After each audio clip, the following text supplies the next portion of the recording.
Thank you, Andy. And I'm going to bring in my very special guest now. I think this fella's great. Oh, there he is. I'm just going to bring him in. See? Hi, Frank. Hi, it's Eric. I'm sorry about that. Sorry a bit late. That's okay. To explain to Andy Gamble. He's my sponsor, by the way. He's my sponsor. Right. Gap Painting Services. Yeah. So, he's a fascinating fella. Do you know what? He's got a band, fully enough. We're talking music. Right. He's got a band. And I've been to see him a few times, I'm being honest. And if you close your eyes, you think the Searchers were singing. Right. Unbelievable. They're called Searching, which is, it's a very good, searching, put it that way, searching. Brilliant. And they're very, very good. Yeah. So listen, Derek, this, you're talking about Beryl Marsden and other things, aren't you, really? That's right, yeah. Now, Beryl, I said about Beryl Marsden, the opening of the show, when I said you were on.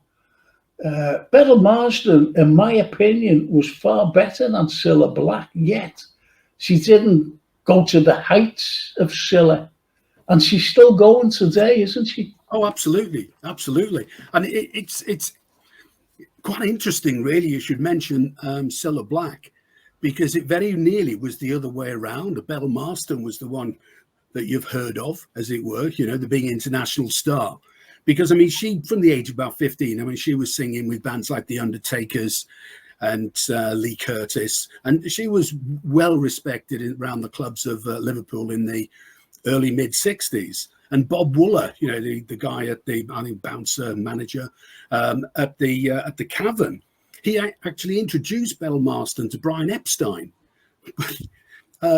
Beryl Marsden thought that she'd be a small cog because obviously people like the Beatles were really getting big at that particular time. And she thought she wouldn't get the attention that the others might get from Epstein. So she signed with Joe Flannery, who managed Lee Curtis and the All-Stars. So if she'd signed, and Cilla Black, I think, was the only female artist that, certainly in the early days, that Brian Epstein signed. So it's quite possible that it might have been Beryl Marsden rather than Cilla Black who recorded Lennon McCartney's Love of the Loved, which was Cilla's first hit. It was only a 35. I say only a 35. But, it's interesting to speculate because, Beryl Marsden had one hell of a voice, has one heck of a voice. And it might well have been, if she'd signed to Brian Epstein, she'd been the one to record Love of the Loved. And it might have been a completely different history book. Yeah, I didn't know that. Didn't know that at all.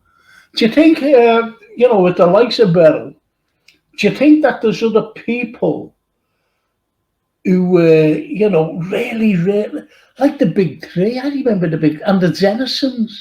I actually seen the Dennisons live, and they were fantastic. Oh, absolutely. But the Big Three, they reckon that the Big Three were absolutely amazing. I never seen them, I'm being honest, so I can't really give an opinion. I saw the Big Three a few times, and they were one of the absolute best live bands to come out of that era. The Undertakers were very similar. And the sad thing about both of the bands was really that they had a couple of minor hits, the Undertakers and the Big Three, but they never really made it big much outside of the Liverpool circuit. But they were awesome live bands. In fact, Johnny Hutchinson, the drummer with the Big Three, he stood in for the Beatles 2 or 3 times. He stood in for the failed Billy Fury audition because the Beatles drummer Tommy Moore was late. He also stood in between Pete Best leaving and Ringo starting. And interestingly enough, it's widely reported that he was actually offered the job of as Pete Best's replacement, but he turned them down because he thought the Big Three were a better band.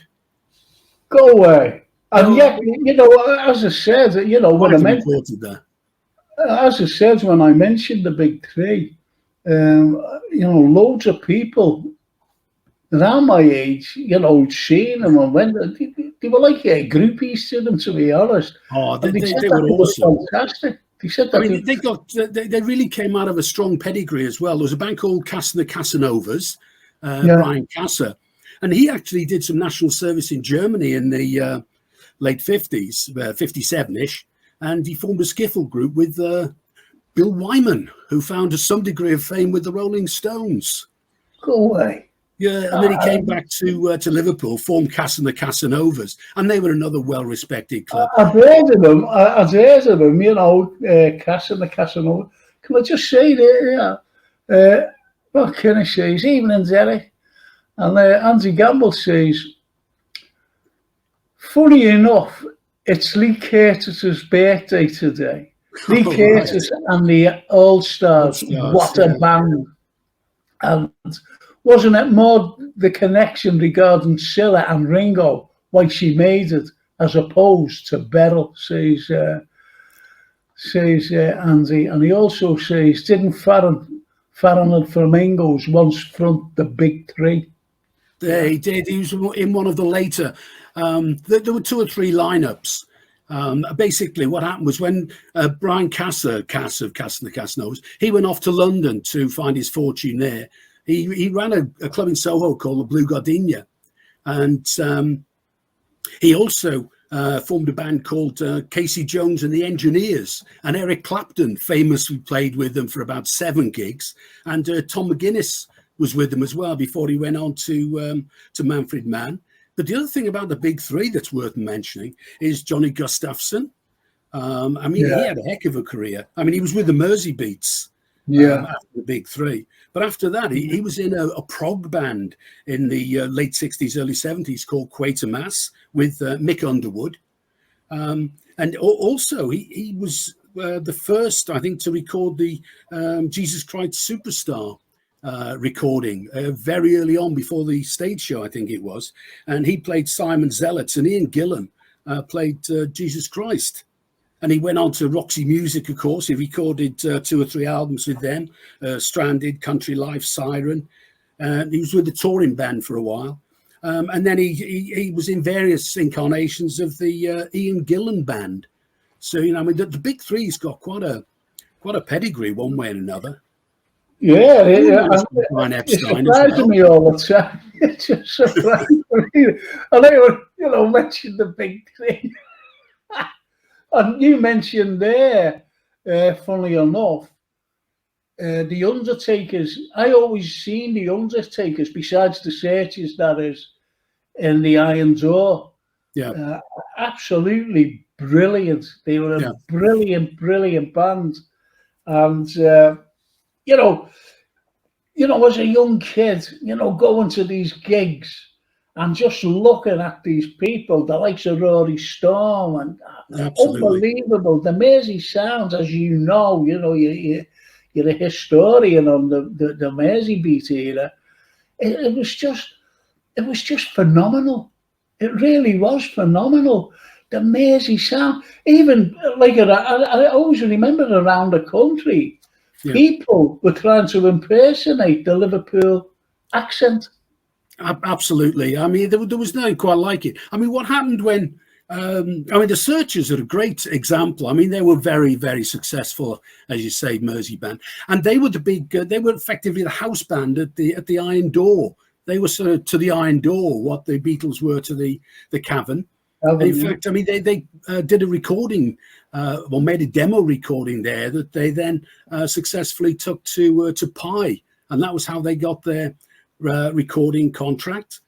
And it was they were in the forefront of the British invasion. I mean, what happened around 64 after the Beatles went on the Ed Sullivan Show?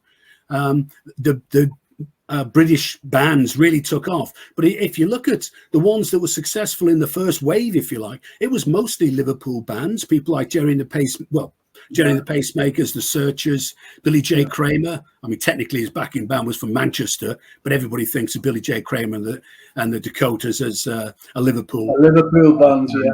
And they had about 7 hits, as did Jerry and the Pacemakers in America. And then, of course, the whole beat era died away, and most of these groups then actually either faded away or sort of morphed into heavier duty rock bands. Well, can you tell me why? You know, that's a good point there.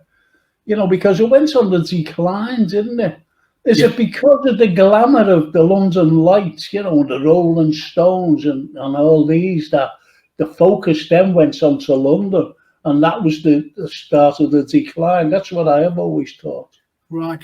Well, I think it's quite complicated in the sense of if you look at the music scene on both sides of the Atlantic in the 1950s, you know, rock and roll, and Britain was very much a pale shade of American rock and roll. And then when you get to the end of the 50s, the golden age of rock and roll faded away as Little Richard found God when he had an epiphany in Australia, renounced rock and roll. Jerry Lee Lewis came over for his first tour. He's all 57, 58.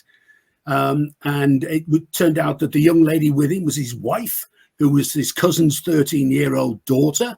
So his career took a distinct downward spiral. And of course, Elvis went in the army. So rock and roll faded away at the end of the 50s. And what happened was in the UK, the British rock and roll, skiffle rock and roll groups, they changed into beat groups. And the fundamental difference was in the 50s, the focus was very much on the lead singer.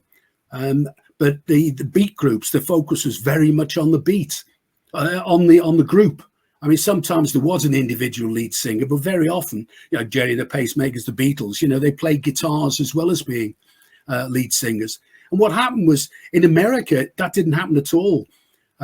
America, it just diversified into a bunch of different subgenres, things like dance crazes, the twist with Chubby Checker, Phil Spector and his wall of sound, surf music erupted then.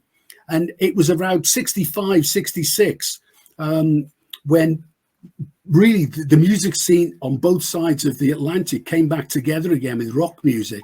And it was much harder edge, much more R&B based. And it was people like The Doors, Jeff Snare playing in America, and not so much the Rolling Stones.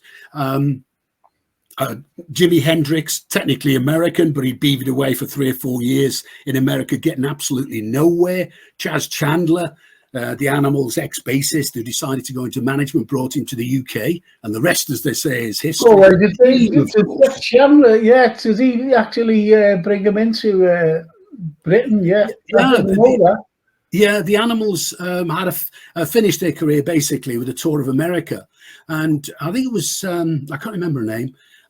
Keith Richards of the Rolling Stones' girlfriend, who said to Chandler, Chaz, you must come along to the Cafe War, WHA question mark. I mean, what a great name for a cafe in the Village in New York. And he went along, saw him, and thought, wow, this guy is pretty damn good. Persuaded him to come over to the UK. They recruited Mitch Mitchell on drums and Noel Redding on bass. He was actually a guitarist before that, but he moved to bass. They formed the power trio, and then the whole music industry became the same.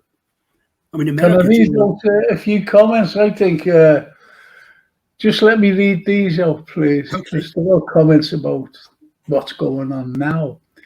Neil Broderick says, Why kick a moo cow? He said, I remember them in the 70s doing the rounds in pubs and clubs around Liverpool. Never heard of them. Andy Gamble says, Merseybeat at its best. This show tonight. Greg Davis says, Brian Griffiths from the Big Three, a great guitar player, ahead of his time, as he says. And Neil Broderick says, hang on, what does he say? Hang on a minute, please. I'm sorry about this. Let's see. Right. Neil Broderick says, Billy Fiore. Let's not forget Billy Fiore. And Mark Kenny says, Derek, I still find it amazing John Lennon hated his own voice. I thought he had a brilliant voice. And Charlie Cairn says, what about Billy Fiore, the best British rock and roll singer? Yeah. Oh, absolutely. He was very much more a product of the 50s. What was interesting, I mean, his career went on very successfully into the 60s. What's really interesting about the British invasion was the people like Billy Fury, Cliff Richard, who'd been very big in Tommy Steele, who'd been very big in Britain in the 1950s. None of them managed to crack America. I mean, Cliff did have a little bit of success there, but very, very little. It was very much the beat groups from the sort of early 60s who were the ones that cracked America. But one of the other guys that really needs a mention, I think, who I don't know if you could say arguably the most successful Liverpool musician, certainly one of them, was Howie Casey. I mean, he was around from the late 50s with people like Derry and the Seniors in 59. And then around 61, that band effectively, I mean, the lineups changed dramatically all the time in these bands. But he became Howie Casey and the Seniors, and they were actually the first Liverpool band to release an LP, and that was in 1961, Twist at the Top. And what's interesting is that the lineup then, you've got Freddie Fowler. Now, he's the guy who changed his name to Freddie Starr and became quite a success. You got Derry Wilkie, who was the Derry of Derry and the Seniors. I mean, he never really found international fame as such, but I mean, he was a well-respected lead frontman on the Liverpool scene. And then Howie Casey was sax player, but Brian Griffiths from the Big Three was part of that particular lineup. And if you look from there, you've got Lou Walters as well, bass, and he was in the Hurricanes. He's the one that's recorded with the Beatles on that very first Hamburg recording with Ringo. And what's interesting about them is he then went on to King Size Taylor and the Dominoes, Ted Taylor, another very respected guy at the time. And that was where around the sort of 61, 62 time, Cilla Black, she sang with most of these bands.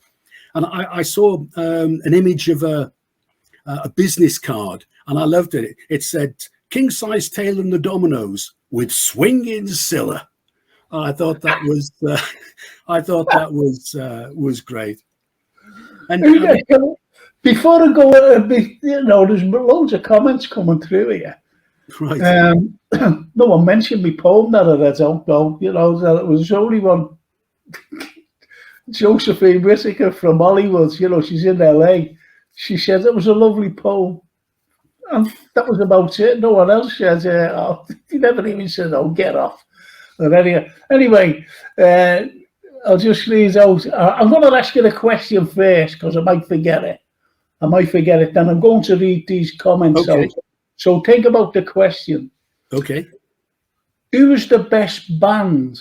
I'm talking to you now, Derek. Who is the best band you think should have made it but didn't? Okay, just leave it at that. Absolutely. Right, so Charlie Kern says, Greg Davis says, God blimey, Your Kicker Moo Cow was a great soul band. Brian Saxophone Jones from the legendary Undertakers was the leader. Brilliant. Oh. And Neil Broderick says, Derek, although Led Zeppelin are massive in their own right, Jimmy Page played sessions on loads of its singles in the 60s. Oh, that's right. Yeah, absolutely. I mean, he just crops up just about everywhere. But I mean, the other week we were talking about beat poetry, and there was this British beat guy, I couldn't remember the name of it. It was Royston Ellis. And Jimmy Page played sort of a fusion of music and poetry accompanying Ellis. And Ellis picked that idea up from the American beat poets, Ginsberg and the like, because they had jazz musicians playing behind them at readings. But Jimmy Page, he just crops up just about everywhere. But just on the Howie Casey thing, I mean, he went off and in the 70s, he became a very, very much in demand session musician and, must have tour musician. I mean, he appears on a number of Paul McCartney albums, Band on the Run, Wings at the Speed of Sound, Back to the Egg. And he was also on the 75, 76 Wings Over the World tour. And he's backed people like Chuck Berry, Carl Perkins, Wilson Pickett. And he's even on the movie soundtrack of the Tommy, The Who's Tommy, the movie soundtrack version. Yeah, he's credited on it. I mean, the guy is phenomenal, really. And he's still going strong. I mean, he's still out and about everywhere. Well, Josephine Whittaker there before, you know, she just wished us happy Halloween. She's in LA. She's actually going to the Super Bowl, the Hollywood Super Bowl tomorrow to see the Who. Oh, brilliant. Oh, I've seen them. Superb live band. Coming back to your question of who... I thought that you were a politician and, you know, you don't answer questions. You went off on a tangent on something else, you know. Of course of habit. I mean, already mentioned the big three and the Undertakers. I saw them a few times. I saw Howie Casey in the seniors. I was lucky, really. We're brought up to Connors Quay, just 20 miles away, and all of this period, the Merseybeat early mid 60s, all the bands came to the Civic Hall in Connors Quay on a Thursday night. So, you know, the Beatles never did. We never really missed them, to be honest. I mean, they were great, but at the time, you didn't realize you were living through history. You didn't realize that 50 years on, 60 years on, people will be saying the Beatles are the greatest band in rock and roll history. At the time, they were just one of literally hundreds. I mean, one of the best, obviously, Liverpool bands. But, you know, seeing bands live like the big three, and you look at the musicianship, the guitarists particularly, been through the big three, and absolutely awesome band. Really, really were. Do you know what saddens me? You know, you're talking about... you know, you mentioned the Undertakers, and what saddens me, and Jason, by the way, is that I knew Jeff Nugent, met him loads of times up at the Good Turns that Ken Dodds was at the chair, and he always used to come up to me and he used to say, and he asked me a question, you know, so I always answered him, you know, it was a historical question. And I said to him once, I said, why are you always asking me these questions? He said, because people don't have to think I'm clever when I start talking. You know, but he was such a lovely man. And I said, Jeff, I said, would you come on the show? He said, yeah. So I mentioned Jason. And I said, Jason will get hold of you, you know. And he said, yeah, that'd be great. Anyway, Jason got hold of him, he agreed and everything. So he was supposed to come on the Monday. And Jason was trying to get hold of him all over the weekend. And Jason got hold of me, you know, said, I can't get hold of Jeff. I said, he might be busy, he might be somewhere, you know, whatever. And we found out that unfortunately he died, you know. Oh, dear. That was the saddest thing. Yeah. You know, when we're talking about the Merseybeat era, when we're talking about, when you mentioned the Undertakers, you know, because as I said, I always seen them at the Iron Door. Yeah. Jeff Hogarth, I had Jeff Hogarth on my show. That's Jason's uncle, by the way. Yeah, brilliant. And Jeff's a lovely man, and the stories. Oh, I can imagine. I wish you would interview him because he's got so much to say. Yeah. And he was on my show. He only ever come on once. You know, he's a very, very private person. And he was, he owned the Iron Door. But the stories he came out with was fascinating. Absolutely amazing. Yeah. And I'd love you to interview him if you can, you know, because he's got so much. You'd have to get hold of Jason for that, you know, because he really is.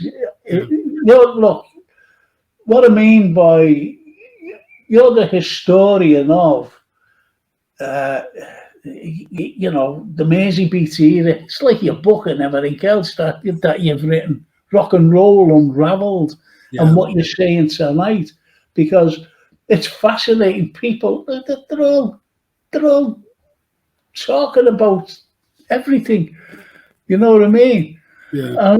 It's my number one. This is Charlie Kane says, do you know, Brian, do you know that Billy Fury went to meet Elvis in USA when he made the film Girls, Girls, Girls. Also, Neil Broderick says, my number, I'm going back to that, what Charlie says to you, Terry. My number one band, with it being Pink Floyd's Dark Side of the Moon, timeless album, and will never be bettered. That's what Neil Broderick says. And we will never meet the Beatles, the Stones. Hang on, we will never meet the Beatles, the Stones, but bet your cotton socks we will all meet the Undertakers one day. Very good. Says Neil Broderick. But getting back to Charlie Cairns, do you know, Brian? Do you know, Derek? Billy Fury went to meet Elvis in the USA and when he made the film Girls, Girls, Girls. Right. No, I didn't know that. I'm not It's surprised. Strange, isn't it? It's strange, you know, these little tidbits that you can pick up on. Yeah. That you can pick up on. And it's only what our viewers and listeners are saying, because as Andy Gamble said, this is the best show because it's Merseybeat, because he's a singer, as I said, he's the lead singer for Searching. You'd have to go and see them, you know. Absolutely. They're absolutely fantastic. Yeah. Honestly, they're not half like them. And they sing all the, you know, they don't just sing, they do sing, you know, the Searching songs, obviously, because that's what, when I went to see them, you know, a couple of times, I wanted to see, hear, you know, Sweets for Me Sweet and all this. Oh, absolutely. Absolutely brilliant. But they sing other songs as well, you know, with the cover versions. And they're really good. And they're all mature fellas as well. And they know what they're doing. They know what they're doing. So they can play anything. They're absolutely brilliant. I tell you that there's another band that is not very well known at all. The Kansas City Five, that's got a couple of interesting backgrounds. It's another one that Freddie Starr was in after the Howie Casey one. But also on drums was Lewis Collins, that many might know as Bodie in the Professionals. And well, I've seen him with the Mojos and the Irons are. Yeah, I mean, he played with so many bands at this time. I mean, he was a drummer initially when he played with the Kansas City Five, and he was a hairdresser. He was an apprentice hairdresser with Mike McGeer, you know, Paul McCartney's brother. Yeah.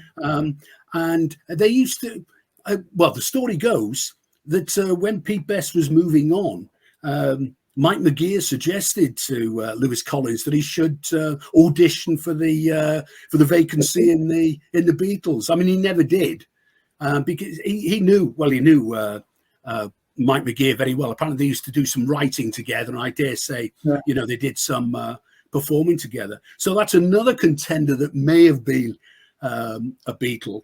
And there's another thing is as well. Yeah. He went on to the first time. I was looking at a TV show, you know, it was a sitcom, you know, series every week, you know, and I'm sitting there and I'm going, I know him. And I forget what it was called, but Lewis Collins was in it. It wasn't the Professionals. This is well before the Professionals. There was some other dope, you know. Yeah. And Diana Keaton, Diana Keane. She was like the wife of this fella, and Lewis Collins was the lodger, and he was all smoothie and everything, you know. He was really smooth, but he was a good actor. He was a good actor, in my opinion. So when I was looking at him, I went, I know him, because he changed the style and everything. Yeah, exactly. And then of the Mojos. Yeah, there's another really interesting aspect to the Shadows, the Searchers as well. The drummer Chris Curtis, he moved on in sort of mid '66 after they did a tour of Australia, and he recorded one particular single called "Aggravation." And talking to Jimmy Page, I could never find a definitive answer, but a lot of people suggest that Jimmy Page actually played on that Aggravation single. But what happened is he decided he didn't really want a solo career. He wanted to be in another group. So he had this idea for a group where they had a core lineup and they had guest musicians sort of hopping on, hopping off, a bit like a roundabout. So he called it Roundabout. And he floated the idea to John Lord. And, Richie Blackmore got involved, Nick Simper got involved. And John Lord and Nick knew Nick Simper from the Flower Pot Men, Let's Go to San Francisco. Yeah. And what happened was, now there are again various stories as to why it didn't come to fruition. Apparently, many allegedlys, Chris Curtis was a bit of a lad and a bit into drink and possibly acid.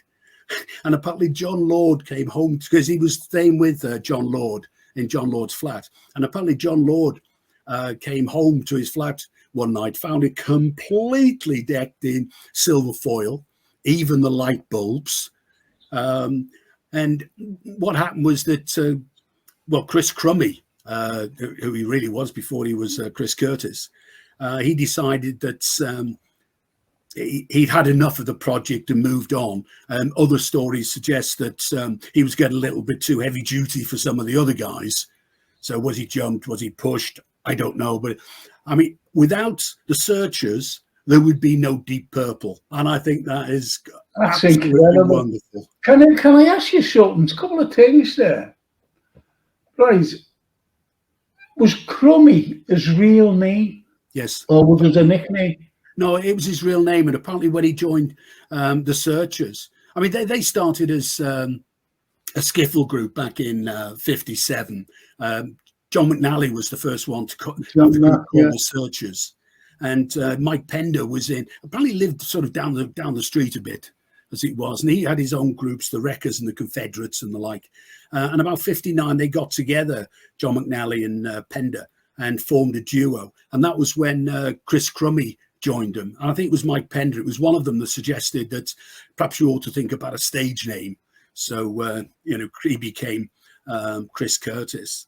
And then Johnny Sandon came on the scene. They became Johnny Sandon and the Searchers. And he moved on to join the Remo 4, another well-known, well-respected Liverpool band. And what about? I've always thought that Tony Jackson, right? And it was Chris Curtis who actually sacked him. Is that right? Chris Curtis sacked him. I don't know. I don't know. I mean, there are so many different versions of a lot of these stories. Sometimes it's difficult to get an actual handle on what happened with some of them. Well, there's a few things now. Hang on. Neil Broderick says the Ramones got their name from Paul McCartney because that's the name. Hang on, that's the name used, Paul Ramone, when he booked into hotels. I didn't know that myself. Yeah, that was when they failed the Billy Fury audition and they got the Johnny Gentle gig touring Scotland, and that was when they all took stage names. John, he was Paul Ramon. John was Long John. And apparently one of the reasons that the names only lasted for a few months. Apparently John Lennon wasn't too keen to be called Long John. Do you know what? Our viewers and our listeners, they're brilliant, because absolutely. There's a lad named Kenny Smith, and he said, Frank, Lewis Collins was in the sitcom in the 70s called The Cuckoo Waltz. And that's what I was trying to think of, exactly. The Cuckoo Waltz. Yeah. But isn't it strange? You look at things, you're trying to think of things. And it was just like me trying to, say about the first time I seen him from the Iron Door, which was years later. And he was in a sitcom. And there's one of the viewers going, bang, there's your answer there, the Cookie Waltz. It's just absolutely fantastic. I love our people, I really do. It's a great show. And Mark Kinney says Tony Jackson was a great singer in the Searchers. He did the lead singing for Sweets for Me Sweet and Sugar and Spice. Yeah, I think so as well. I think you're right there, Mark. Yeah. So listen, mister, it's, we put on a thing now, unfortunately. But if you want to stay on, and talk about more music, if you're not going anywhere till about 9:30, would that be all right? Or have you got to do fine, no problem. Oh, brilliant. Okay, so I'm just going to throw this clip on, a little history clip, while I make a cup of tea. That's the thing. So, Jason will put it on now, and I'll just see you right after, if you don't mind.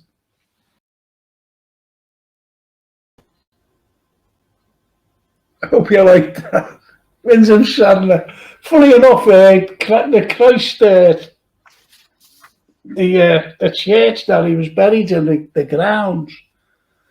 I used to play with. I grew up in Jerry Gardens and Jerry Crescent, and we used to go over to what we call the gravy. What we call the gravy, it was a graveyard. The church had gone, and there's me playing football and whatever on there, and below my feet, and I didn't know, I was a kid at the time, was James Sadler. He was actually buried there. And, he's one of my great heroes. Oh, absolutely. Strange. How ironic is that? Yeah. Anyway, a couple of comments. Hang on. A couple of comments for you here.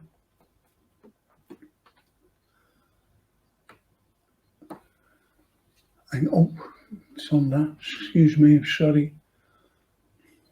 Let's see.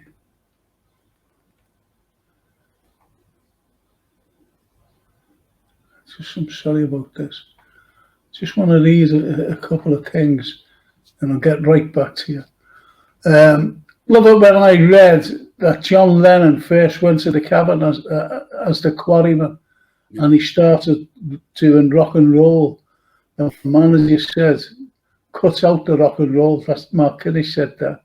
That's right. And Greg Davis says Clive Hornby, who played Jack Sugden in Emmerdale, was the drummer with the Dennisons. Funny enough, I mentioned the Dennisons, didn't I? Yeah. I didn't even know that. That's unbelievable. Yeah. And it's just great. Tony Burton says, I love that clip, Frank. And can you believe, Frank, some people still think that Shavas Park is named after Noel. Yeah, I do know that, Mark. I do know that. Back to the rock and roll of the Merseybeat era. Like when I mentioned about what bands, as I said, they must have been individual singers. I remember going down to the Iron Door, for a couple of times, and I seen this black group, and I thought they were brilliant, and they were called the Chants. The Chants, and nothing came of them.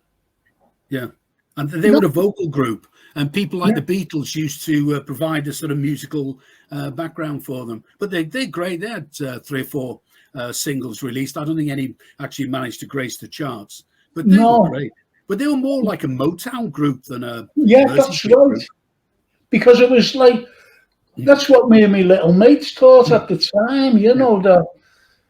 It was entirely different from the likes of the Searchers, from the likes of the Undertakers, from the likes of Rory Storm and the Hurricanes and the Mojos and everybody else who was performing on that stage in the Iron Door, and yet they were so different.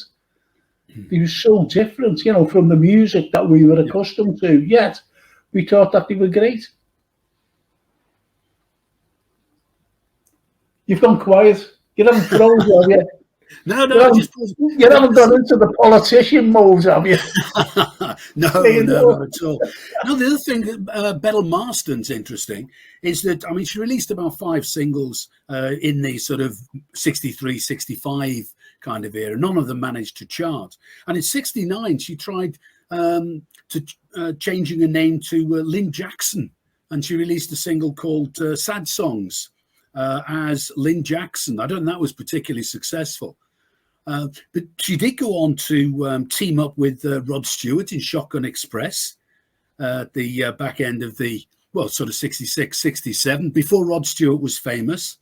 And people like Mick Fleetwood and Peter Green were in the band, one of these sort of super groups of people you hadn't actually heard of at the time, but now, you know, unbelievable. And they were highly rated. They were only together about a year. I think they released one album. Peter Bardens was one of the prime movers in it. He's another one of these guys that pops up all over the place, but, you know, it's hardly a household name. That's incredible. That's absolutely amazing. Mick Fleetwood. I know that they have to start off somewhere, you know, and then all of a sudden these become megastars, don't they? Absolutely brilliant. Yeah, absolutely. Go on, sorry. I was just going to say, people like Rod Stewart, David Bowie, Mark Bolan, they spent the entire 60s trying all kinds of ideas and sounds and different bands and concepts. And it wasn't until the sort of end of the 60s that they all found their own individual fame. You could argue that David Bowie was very nearly a one-hit wonder, because he beavered away right through the 60s in a bunch of different bands, some sounding like Anthony Newley, you know, Laughing Gnome and the like. And then he had a hit in about 69, well, the moon landing, with Space Oddity.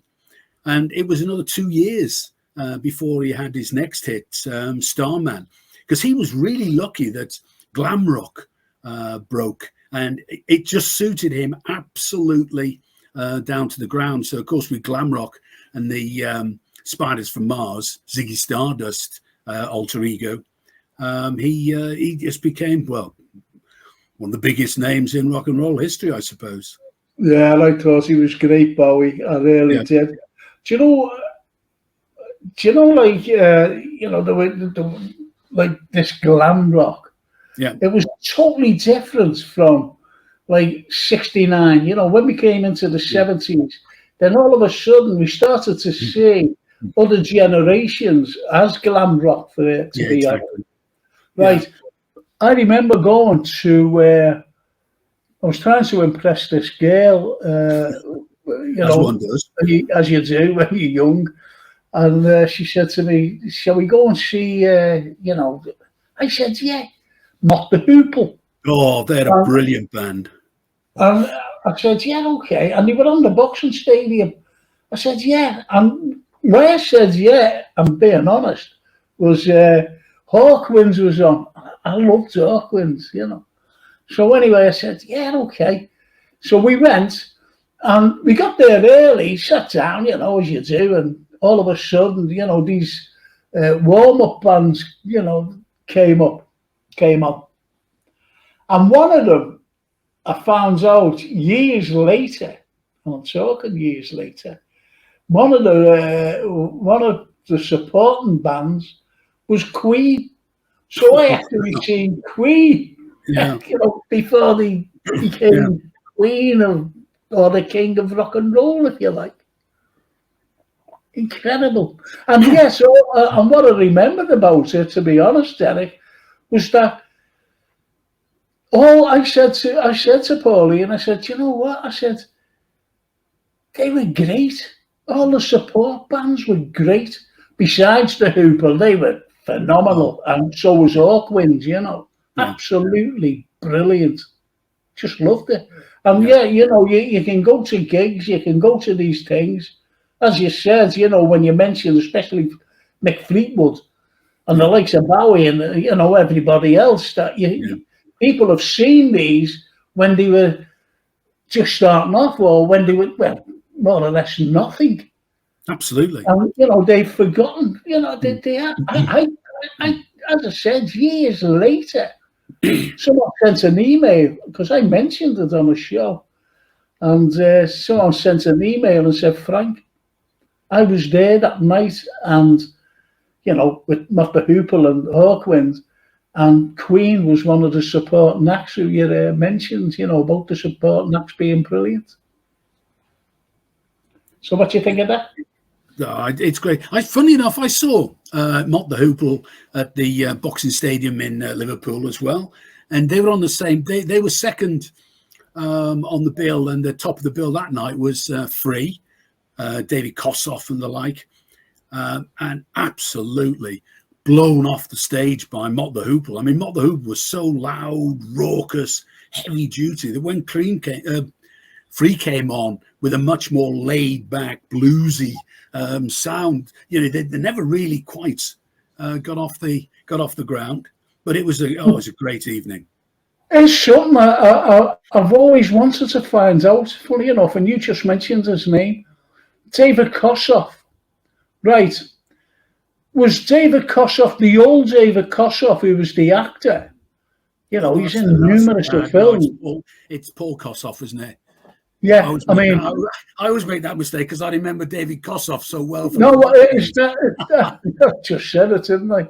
Was that his son? That's his son, yeah. Go away. I've always wanted to find out if that was definitely his son. God, blimey, that's incredible. Oh, yeah, look, hang on. A couple of things here. Shane McGowan, even if Frank gives me a pint, always gives me a pint. It's a Monday night, you see, and he's skint. On a Friday, he always gives me a pint on a chaser. Mark Kinnish. Frank, the chance Eddie Amu was in there. Went to have some, he did have a little amount of success with The Real Thing, another great Liverpool band, that says Mark Kinnish. Yeah. And there's a mate of mine, and he's just come all the way from America, right? Wow. He's in America right now.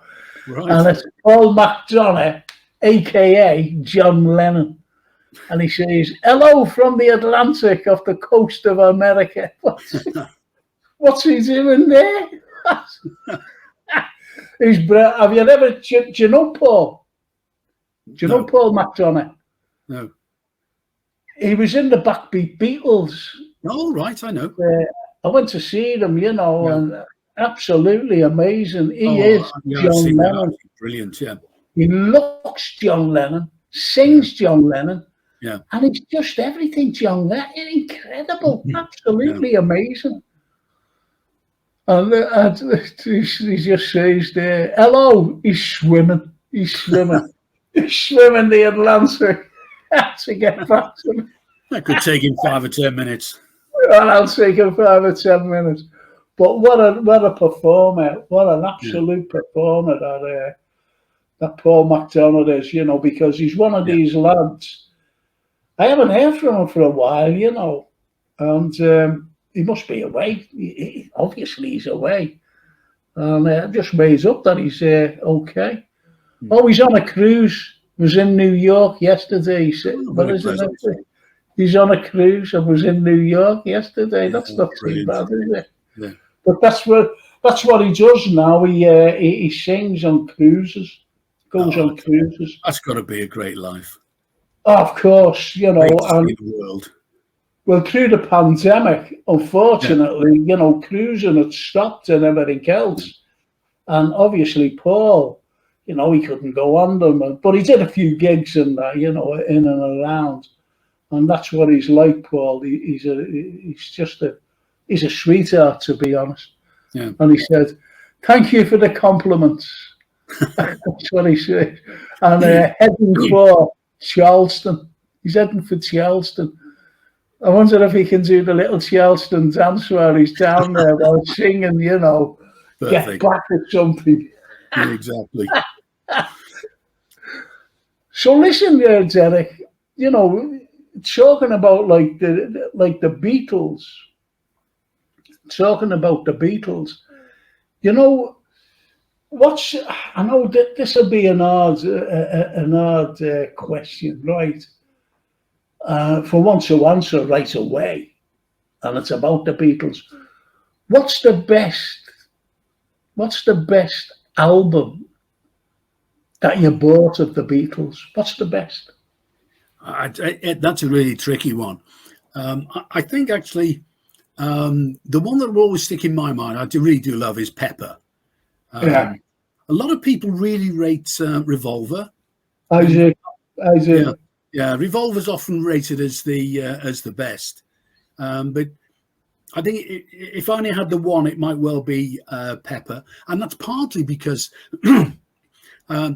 you know, back in the day, you were either in the Stones camp or the Beatles camp, and I was more of the the sort of R&B side. So Can't Buy Me Love, I found just a little bit too much on the poppy side for me. So I was much more into the sort of Stones after that. But I remember with Sergeant Pepper, this mate brought this album over to me. He said, Derek, man, you've got to listen to this. You've got to listen to this. I said, yeah, okay. I had to listen to it. Absolutely blown away. I thought it was absolutely amazing. I mean, you were saying earlier about how things changed in the second half of the 60s. And the key thing really, I think, was as well as rock developing, so Cream and all the heavy duty stuff, you got the new genres starting. I mean, psychedelia started around 66, 67. And then you had prog rock, of course, came in where the musicians got a little bit more sophisticated, 20-minute guitar solos, 25-minute drum solos, which I actually enjoyed, but a lot of people weren't quite so keen. And then heavy metal started in the late 60s as well. So you had a lot of divergent themes going on. So it was a really interesting time. I think that was one of the great things about the Beatles, was that they transitioned so beautifully from the first half of the 1960s, when life was relatively straightforward musically, in that 66, 67 period with Rubber Soul, Revolver and Pepper. Because most of the beat groups who'd started out in the sort of early 60s, they faded away. And it was only the only groups, mostly from the early part of the 60s, who stayed in the limelight, as it were the ones that wrote their own material. People like the Beatles, the Stones, the Who, the Kinks. And it helped them really then. Oh, I love the Kinks.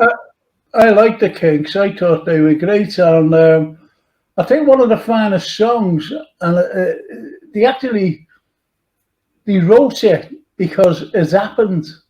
And what it was Lola. Yeah. And they were in a club in Soho or somewhere, and this girl comes up to them. You know, he fancied it. He danced away. And, you know, he's looking because she had like a deep voice. Yeah. And walked like a man. And I thought that was brilliant. I thought that was absolutely brilliant. You know, the way they sang it, the way everything, and it was a true story, you know. Absolutely brilliant. I love this song. Yeah. They actually... Come on. Oh, I was just going to say, they had to re-record it for a BBC performance because the song itself talks about cherry cola. Coca-Cola rather, and they had to re-record that bit as cherry cola. Cherry cola, because the BBC weren't too pleased. No, it's advertising, you see. It's advertising. Exactly. It's like, I don't know whether it was the BBC or the Pope himself when Please Please Me came out, and it was banned. Yeah. Did the BBC ban it, or was it just the Pope? Yeah, I think so. They banned all kinds of stuff for no real reason. Well, the thing is, you see, once we start talking about music, it's like, to me, we grew up with music. Absolutely. I grew up in a household, believe it or not, I grew up in a household where my mother and my uncles played the piano. Yeah. And they were great pianists. And all as I got off the piano was Nessun Dorma and things like that, you know, all the old Italian classics, because it was an Italian household. And the youngest the youngest sibling out of my mother's family was he, how can I put this? He was about 8 years older than me, that's all. And, you know, I used to always lie on the couch, and he came in. He always came in. Now, my mother always played, you know, classical music. Yeah. And the old opera, you know, and everything else. And so did my Uncle Frankie. and they played all this classical stuff. But my Uncle Ronnie came in and he played rock and roll. Brilliant. Do you ever remember B. Bumble and the Stingers? Oh, absolutely. I used to drive my mother crazy with it because I'd have a little dance set 10 player upstairs and I used to play it over and over and over again. Well, that's what I always played. Oh, absolutely. Oh, it was brilliant. But it was so relieved. But it was so relieved, from, I'm not, I love Nessun Dorma, by the way. Yeah. I really, can I give you a funny story about that? Right. It was Italia 90. I'm a big football fan, as you know. And it was Nessun Dorma. No, Nessun Dorma was sang by Pavarotti, as you know. So anyway, I was with the lads, having a drink and whatever you do on, during the World Cup. And one of them says, it's a cracking song, that, isn't it? I said, yeah, it's absolutely amazing. And he said, I wonder if that big fat fella wrote it, meaning Pavarotti. And I said, no. I said, he didn't write it. And he went, oh. He said, it's a cracking. I wonder who wrote it, I wonder if it would have been, like Paul McCartney or someone, it wasn't, he never mentioned Paul, but someone at that era at the time.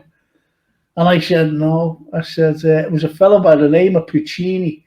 And he said, who's he? I said, Puccini. He said, is he like a singer over in Italy? And they were saying at the time, was he a singer at the time? And I said, no. I said, he was a great composer. I said, he wrote that back in 1898, I think. And he went, when? What?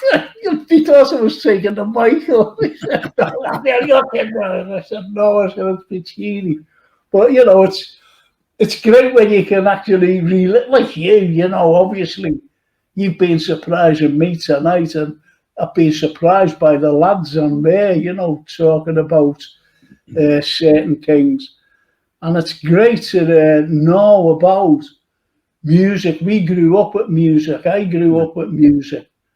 Used to go down to, as I said, the Iron Door.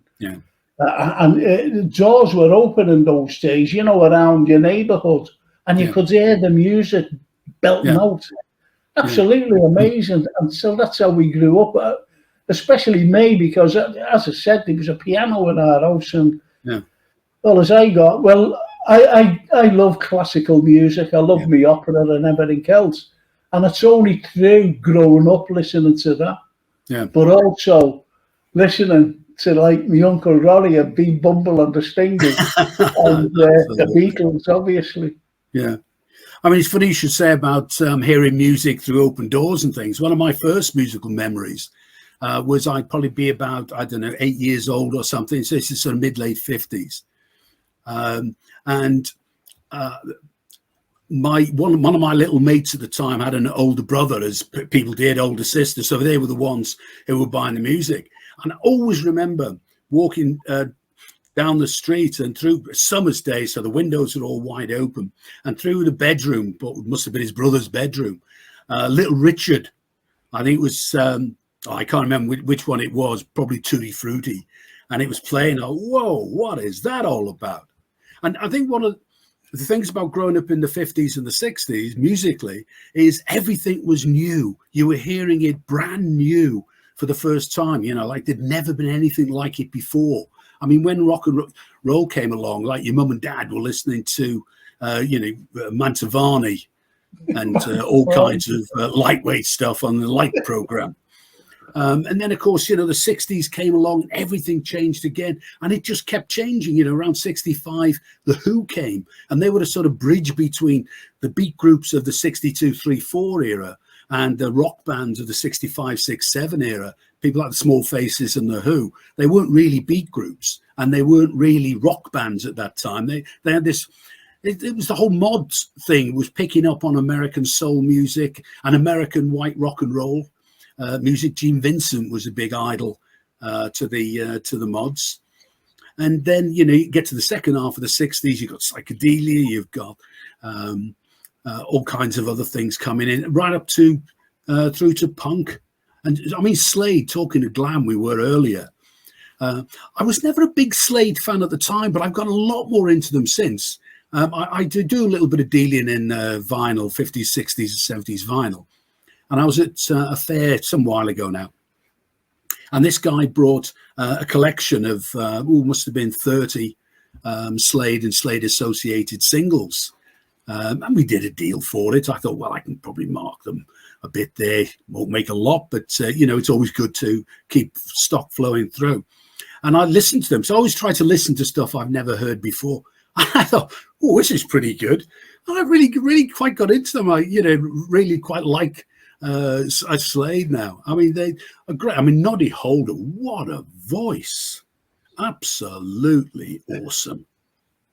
And Merry Christmas. I'm going to disappoint you there. I never liked him.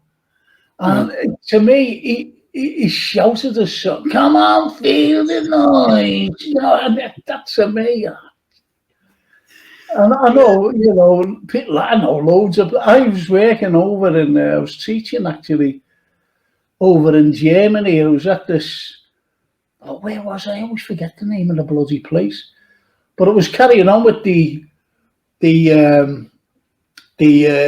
know, the Squaddies kids, their formal education over in Germany. Oh, where was it? I always forget the name of the place. Anyway, these people, they always have parties, you know, the Squaddies, and all as they are blaring out, well, Slade. He loved Slade. And I'm talking about all these Squaddies, they all loved them. Yeah. It's strange, isn't it? You know, I think that's why I don't like them, because that's all I got. Bad experience. I mean, I wasn't a big fan of Slade, you know, back in the 70s, 80s. It was only after that I've sort of got more into them. I find that with other things, you know, there's nothing quite as good as rediscovering a track on an album you haven't played for a long time. And then, you know, you just, oh, wow, play it again. Absolutely. Can I just say, Paul McDonough, he just says, nice to say hello, gentlemen. That's lovely. Thank you, Paul. And Cheers. He said, my turn to row now. It's just turn to row. He's rowing the Atlantic. So I'll see you when I get home. See you when I get back, Francis. You too, I hope, Derek. Isn't that lovely? Cheers. Paul McDonough. Absolutely brilliant. Cheers, mate. So, you know, it's one of those things, and as I said before, I had Josephine Whittaker all the way from LA. He's going to see tomorrow the Who. I thought they disbanded, I'm being honest. And we just got Paul there, you know, coming. Absolutely brilliant. What a fella.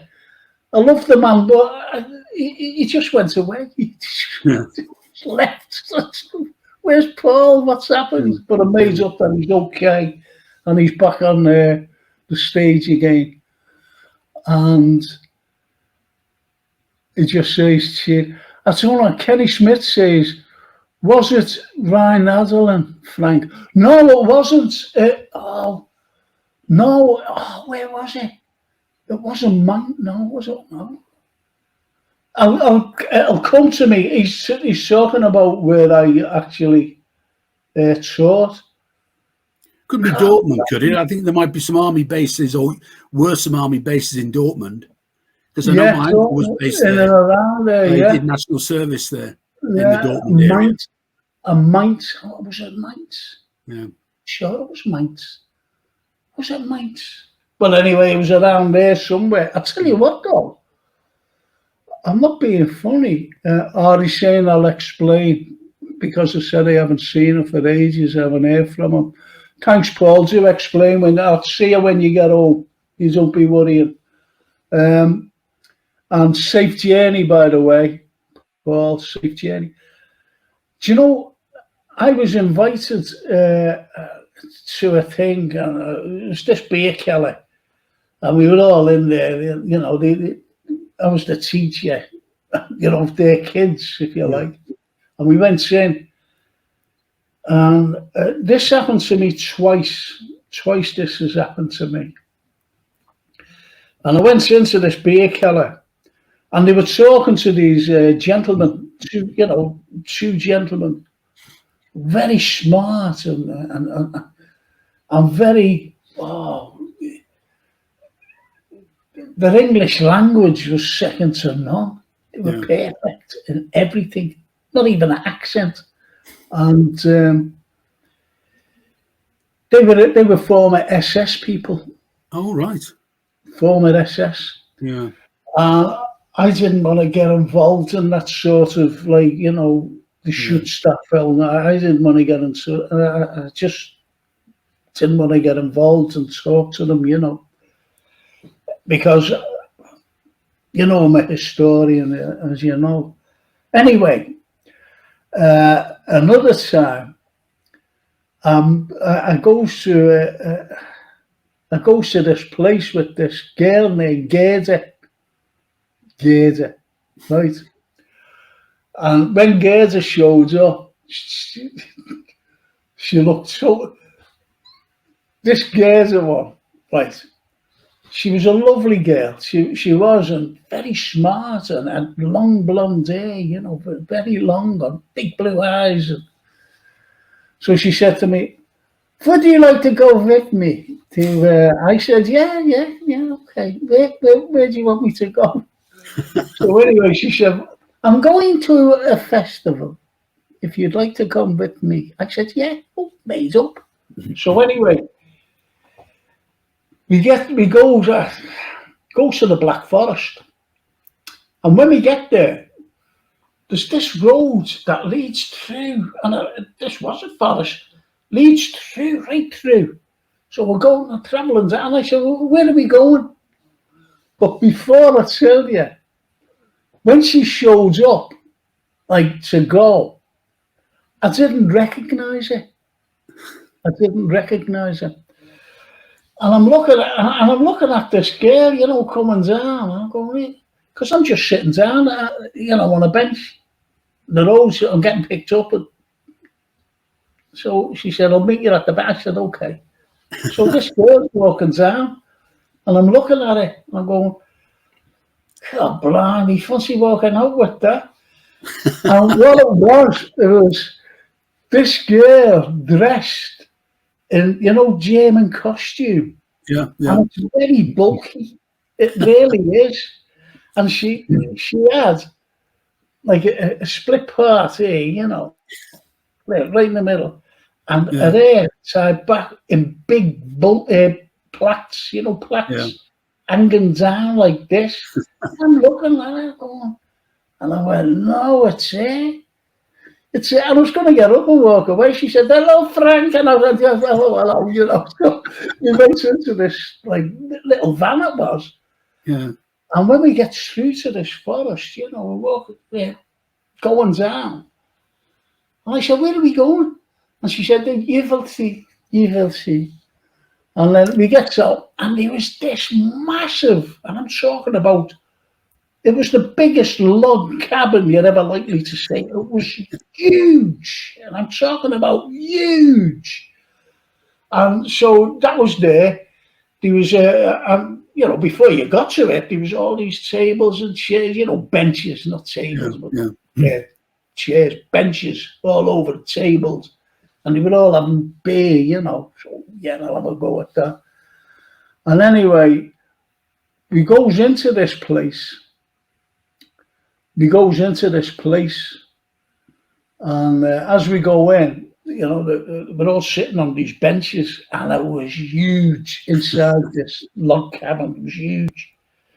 And right at the top was a podium. And, so like everyone talking, the way it's all. Then all of a sudden, a bell went. Just a bell. 2 clanks. Boing, boing. And everyone stopped. Dead silent. And then all of a sudden you heard,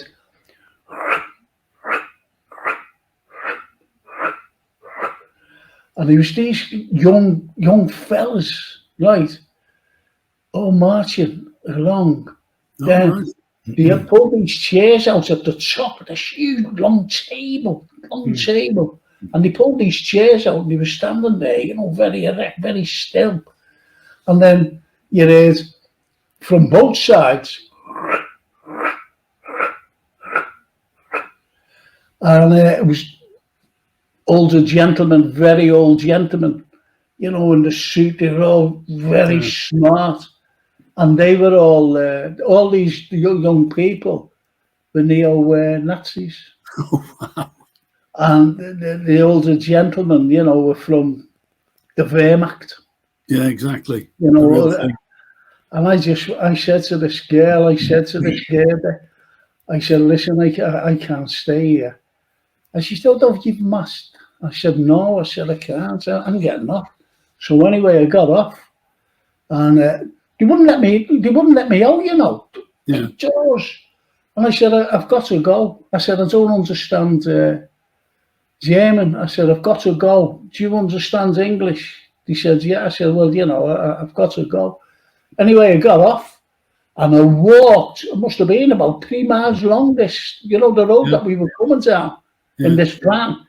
And I gets to there and started itching back. It was awful. Yeah. Honestly, it frightened me, actually. It frightened me. Yeah. Yeah, you don't find yourself in a situation like that too often, I don't think. No, I only like the Beatles.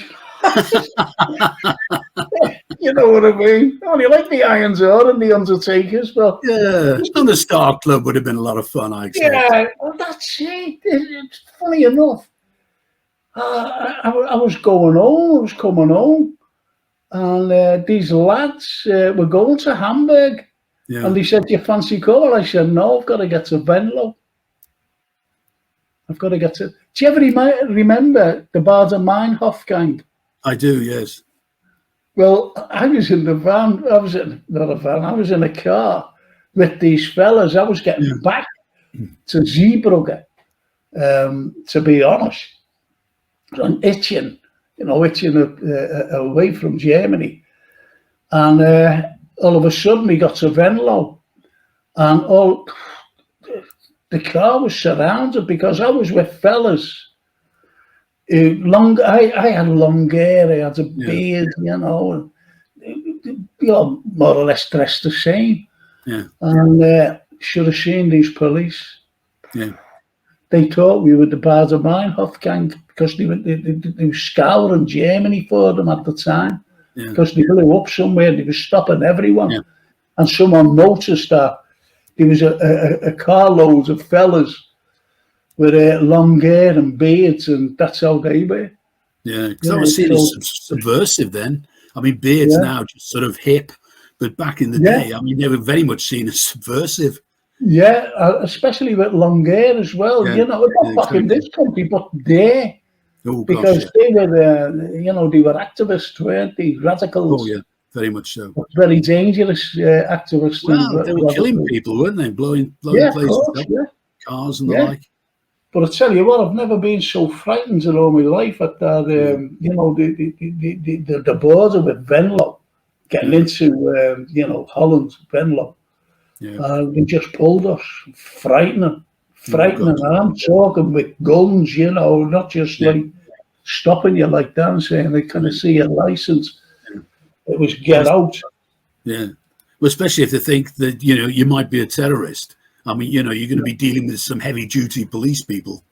Yeah.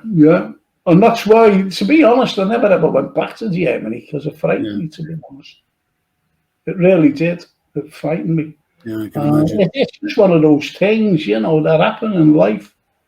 I'm sorry to go ahead and digress from all the music. Just a little bit. Just a little bit, yeah. Well, there's a cue for a song. Yes. Do you know when I mentioned about albums? Yeah. Do you know my very first? I'll tell you my very first record I bought, right? And I was with my Uncle Ronnie and our Stevie. They were older than me, obviously, our Stevie. And I went down to buy. I was a kid. I went down to buy Please Please Me, right? Yeah. Just a single, please, please me. So I gets down there to the record show. I don't even know. They dragged me there, wherever it was. And I wanted, it must have been Nems or Rushworths. Yeah. And they wouldn't let me buy Please, Please Me. Do you know what they made me buy? No. Jimmy Justice. Never forget it. Jimmy Justice singing A Rose in Spanish Harlem. They made me buy it. Yeah. So got back and I started crying. And my grandmother gave me the money and she made me Uncle Ronnie bring me back down to get Please, Please Me. It's sweet, that's great, isn't it? Yeah, so they're, you know, they're nostalgic memories with, you know, the likes of music. And who was it? I forget who said this.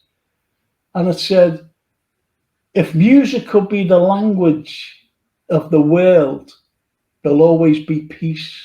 Absolutely.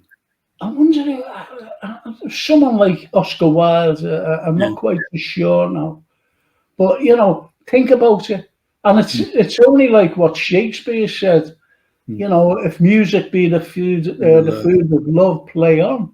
Yeah, exactly. It's, you know, so music is, I mean, isn't it strange how, you know, your ear has a different taste in music?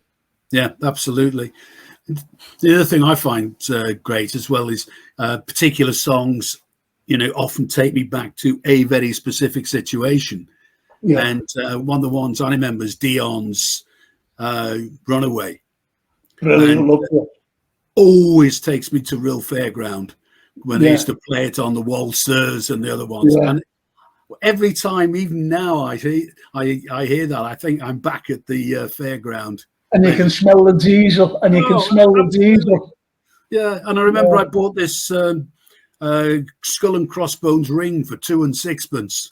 Silver it was, with a choice of either green eyes or red eyes. Anyway, I bought it, put it on. 3 days later, my thing literally was turning green. Probably not the best quality ring of all time. Come on. I was just saying, the first single I ever bought, talking about first ones, was the Everly Brothers, Poor Jenny. I was a big Everly Brothers fan. And funny you should say about the Beatles, because that's the first album I bought, Please, Please Me. Go away. Yeah, the second one was the Stones' first album. Go away. Isn't that strange? You know, with that, you know, what I was telling you about going down to buy Please, Please Me. And, you know, I ended up with a Spanish Harlem. Yeah. There is the rose in Spanish Harlem. It's a Benny King song, I think. Yeah, but it was honestly, it was Jimmy Justice. I remember Jimmy Justice. He covered a few hits. Actually, I must have had 3 or 4 hits, maybe more, covering most of the American stuff. Well, that's he did cover that because I do know that you know there was the original version wasn't by Jimmy Justice, but that was the cover version, and they made me buy it, or I would have got a slap on the back of the head, you know, buy that one. I said, I want the Beatles, you know. Yeah. Josephine Whittaker says, you know, she's laughing out loud. Yeah. Good story, she says. I don't know what story it was. Could have been anything. Could have been about Big Gator. I just don't know. But at least she's still listening as our job. She's a wonderful girl. You want to see a yacht? She's got a big yacht. Wow. She lives on the marina in LA, and she has a yacht and a captain. Jim. It's absolutely brilliant. I love it, you know. I really love this show. I love my guests. Yeah. I really love my guests because all the comments there, absolutely brilliant. Matt Kinney says, talking of you, Frank, with a beard and long hair, I love the one you liked that in the 1970s with your Francine. Yeah, it's I brought Francine when she was a little girl, I think she's only about 2, to see Father Christmas and Lewis's. Oh, brilliant, yeah. And you get your photograph taken. Yeah. And there I am, I've got a long hair, and I've got big beards, And that was the time, Yeah, very much. Yeah, that was the time you're getting pulled off for being in the bars of mine off guys. You wouldn't believe. Someone said to me, you want to put it down on paper, all your adventures and misadventures and everything else. And I said, yeah, I will. But, you never get the time, do you? I just love to write a history book, to be honest. And I'm talking about a thick one like that. Exactly. Loads of pictures. And I've written a book, which was a good seller. But, now I'd love to get to a villa and just sit in the sun, just writing away, I really would. And that was that never ever came to fruition. Yeah. Came to fruition. So that'll go to my grave, unfortunately. Yeah, that was pretty much how it was when I wrote the Rock'n'Roll Unravelled book. I mean, it was over a period of about 7 years. But, I was retired, living in different places. And it was just such a labour of love. And what's great about life is that the more you learn, the more you realise there's so much more to learn all the time. So as you're delving into stuff, you discover things you didn't really know about. And then it takes you off almost at a tangent into an area that you discover a whole host from a music point of view. It could be a subgenre or certainly a person. And you then discover this whole raft of music that you'd not really come across before. And it's just awesome. And also the links, a lot of things we've talked about today. I've always, with the book, I tried to get as much information as I could into it. Because I've always been interested in, who did the original version of that particular song? Where did this guy come from before he was in this band? Where did this guy go to after he was in this band? So what I tried to do is, whenever I could, I've cross-referenced it with more information. So the whole thing I look to try and develop with the book is a delving in, because it's not a start, beginning, read to the end, as you know. I mean, it's very much a look up a particular thing, and then it just keeps taking you deeper and deeper into a... Well, I made up you said that because, when you write something and you're looking for different sources as well, and once those sources, and they come together, don't they? Yeah. So you know that you're on the right track, and so you can actually put it down in print rather than listen to rumours. Albeit that you can mention rumours, you can mention rumours to say, well, a rumour that X, Y, or Z, but ends up with A, B, C. Do you understand? So I'm made up that you actually said that, because that's like me. Yeah. When I've written something, I've always had to use primary source, sources, rather than secondary sources, or third person sources, if you see what I mean. Yeah, so one of the most interesting. Said that. Yeah, I was just to say, one of the interesting things I found is what you learn about the internet is awful lot of it's wrong, a lot of it's contradictory. But the more you get into it, there are some really, really solid sources out there. And I was looking at the Stones' first concert when they famously played the Marquee for the very first time as the Rolling Stones, and delving into the lineup at that particular time, we come to the drummer. And it's often said that Mick Avery, who became the Kinks drummer, was playing at that particular gig. And then I found a website called Cast Off Kinks, which is it's a tribute band for the Kinks, but it's actually ex-members of the Kinks. Ray Davies is actually playing with them. Ray Davies is actually playing with them. And there's an interview with Mick Avery, said Kinks drummer. And in the interview, he says, yes, he said, I actually rehearsed with the Stones, but I never actually played with them. But at the same time, I then went to the Rolling Stones' own website, and Keith Richard is comment is quoted as saying, and yes, the drummer that day was Mick Avery. So in the book, if you go to the back section of the references, I've got the 2 references of those particular sources. So what's great about this whole thing is people's memories aren't necessarily, photographic. So you pays your money and you takes your choice. I think that's brilliant. It's absolutely brilliant. Well, you've stayed with me for more or less the 2 hours. Gosh, yeah, didn't it fly when you're enjoying yourself? Yeah, it's been great, it's been brilliant, absolutely brilliant, simply because, it's not that you've opened up people's eyes, but the people who've been commenting, they've opened up our eyes as well, little snippets and, what we've experienced ourselves, on a personal basis, what we've experienced and how we view music. It's just unbelievable. It really is. And we digressed into other things as well. Part of Meinhof gang. How does that come into rock and roll? Very easily is the answer. Yeah. We mentioned Puccini. You just imagine, you're talking like John Lennon and Paul McCartney, and all of a sudden Puccini, and Nessun Dorma. Yeah, it's just, but that's music.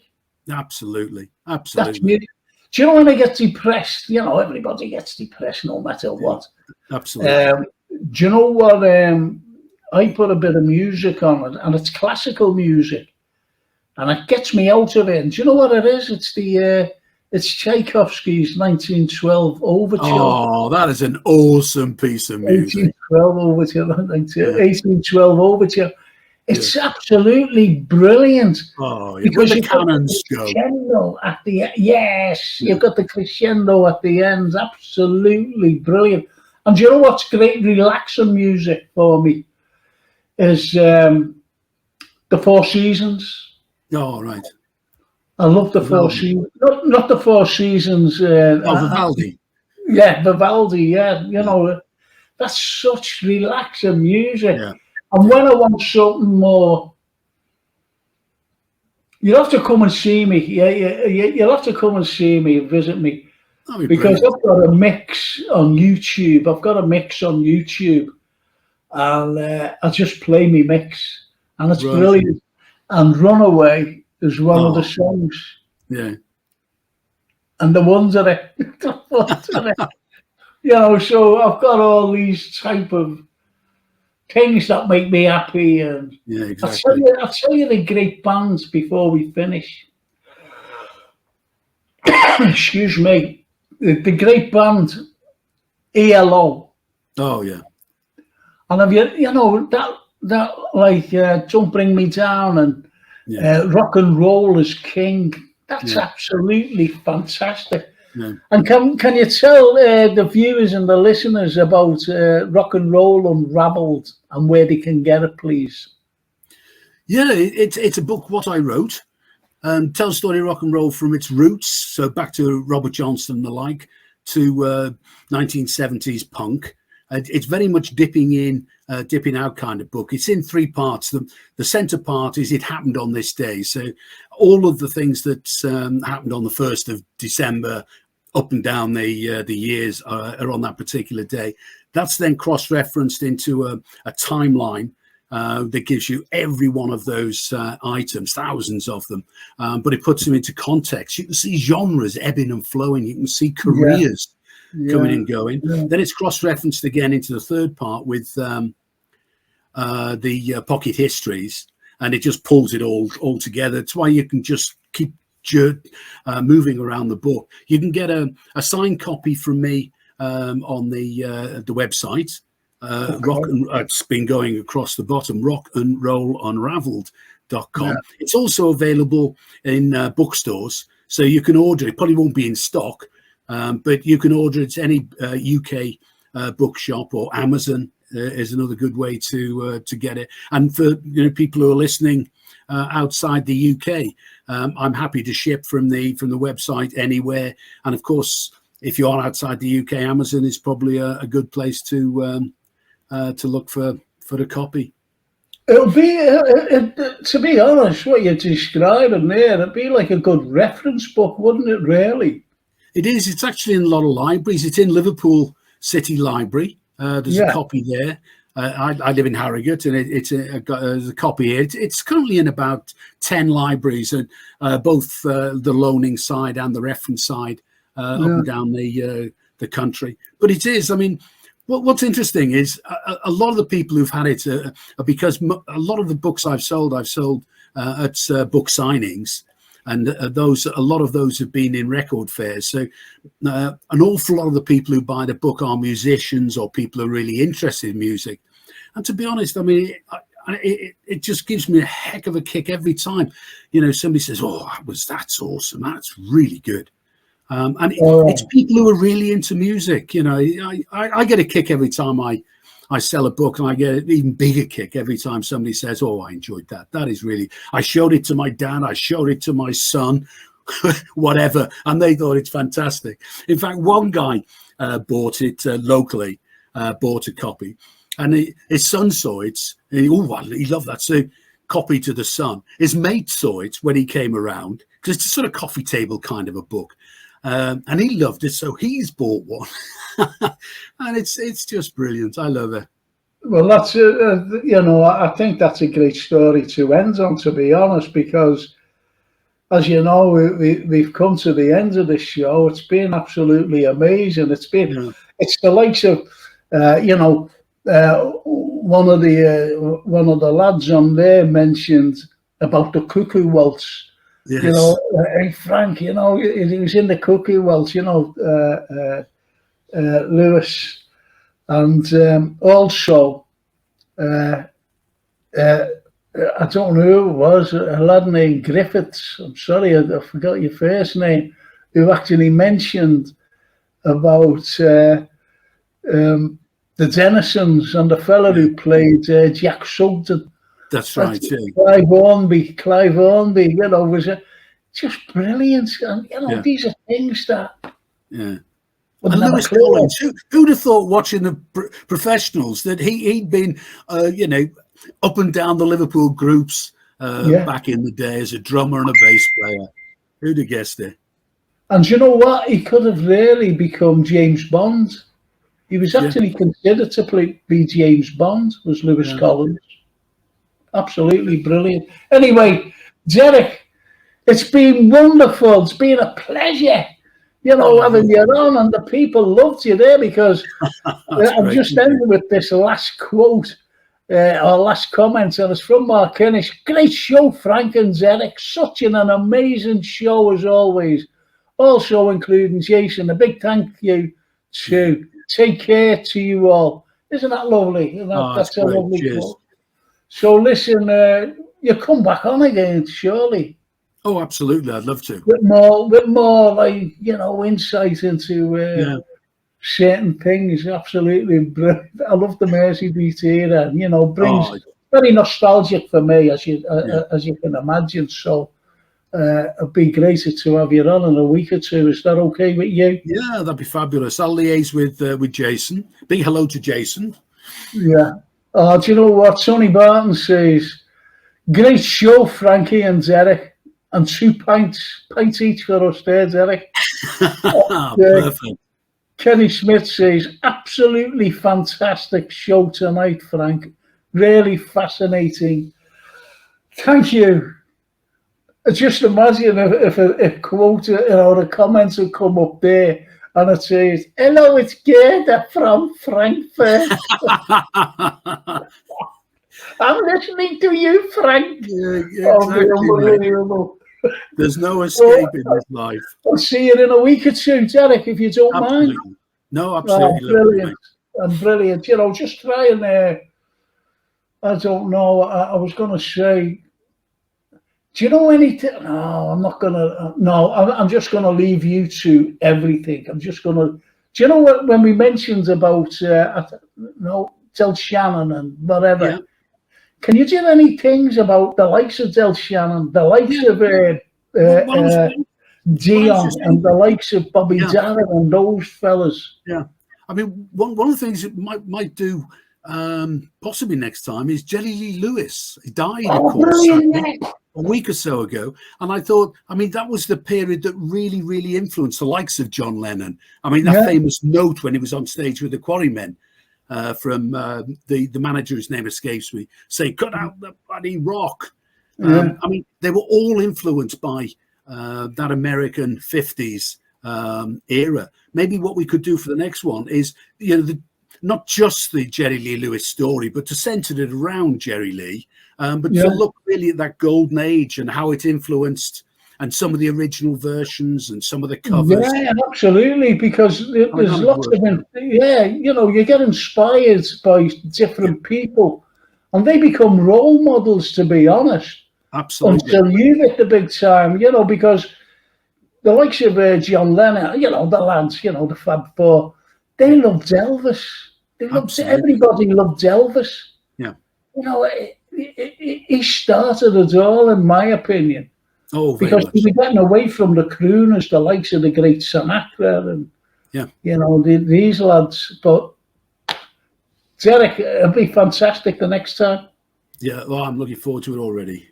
Great, and thank you so much for tonight, and keeping me company for 2 hours. My pleasure, mate. I'm looking forward to more Barney Meinhof memories. The Barney Meinhof gang. We're in the Barney Meinhof gang. Anyway, it's just for me to say a big thank you to Derek. It's a big thank you to Jason Pennington, because without Jason, they wouldn't have been a Frank Carlyle Show, and his wonderful thing to bring Derek on. And also to you out there, because I know I keep saying this every week. Thank you so much for tuning in, and I'll just see you all on Friday between 8 and 10 for the Frank Carlyle Show, sponsored by Gap Painting Services. Thank you so much, and I'll see you all Friday. Ci vediamo. Ciao, Bella. Thank you. Cheers.